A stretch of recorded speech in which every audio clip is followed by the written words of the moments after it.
Be ready. 5 seconds.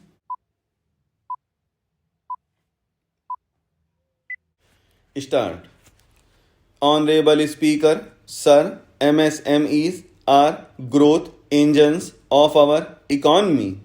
Micro enterprises with turnover up to rupees 2 crore and certain professionals with turnover of up to rupees 50 lakh can avail the benefit of presumptive taxation.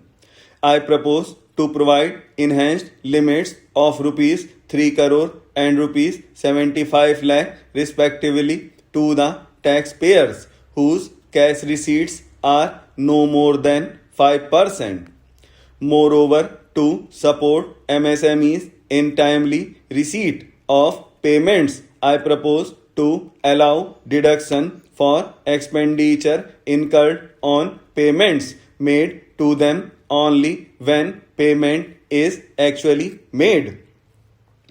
Cooperation is a value to be cherished in realizing our Prime Minister's goal of Sahkar Se Samriddhi and his resolve to connect the spirit of cooperation with the spirit of Amrit Kal.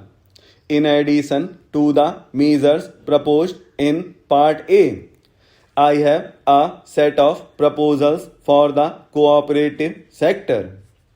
First, new cooperatives that commence manufacturing activities till 31/3/2024 shall get the benefit of a lower tax rate of 15% as is presently available to new manufacturing companies.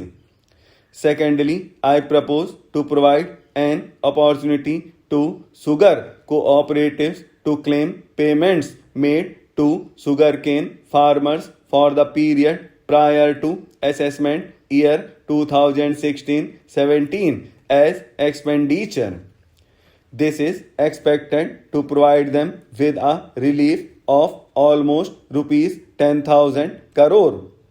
Thirdly, I am providing a higher limit of rupees 2 lakh per member for cash deposits to and loans in cash by primary agricultural cooperative societies and primary cooperative agriculture and rural development banks. Entrepreneurship is vital for a country's economic development. We have taken a number of measures for startups and they have borne results. India is now the third largest ecosystem for startups globally and ranks second in innovation quality among middle income countries. I propose to extend the date of incorporation for income tax benefits to startups from 31/3/2023 to 31/3/2024. I further propose to provide the benefit of carry forward of losses on change of shareholding of startups from 7 years of incorporation to 10 years. To reduce the pendency of appeals at commissioner level, I propose to deploy about 100 joint commissioners for disposal of small appeals.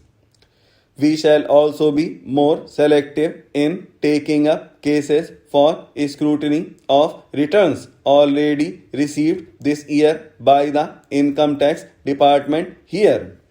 For better targeting of tax concessions and exemptions, I propose to cap deduction from capital gains on investment in residential house under section 54 and 54F to rupees 10 crore. Another proposal with similar intent is to limit income tax exemption from proceeds of insurance policies with very high value. There are a number of proposals relating to rationalization and simplification. income of authorities, boards, and commissions set up by statutes of the union or state for the purpose of housing development of cities, towns, and villages, and regulating and developing an activity or matter is proposed to be exempted from income tax. Other major measures in this direction are 1. Removing the minimum threshold of rupees 10,000 for TDS and clarifying taxability relating to online gaming. 2. Not treating conversion of gold into electronic gold receipt and vice versa as capital gain. 3. Reducing the TDS rate from 30% to 20% on taxable portion of EPF withdrawal in non-PAN cases. And 4. Taxation on income from market-linked debentures. Now I come to what everyone is waiting for: personal income tax. I have 5 major announcements to make in this regard. These primarily benefit our hard-working middle class. The first one concerns rebate. Currently, those with income up to rupees 5 lakh do not pay any income tax in both old and new tax regimes. I propose to increase the rebate limit to rupees 7 lakh in the new tax regime.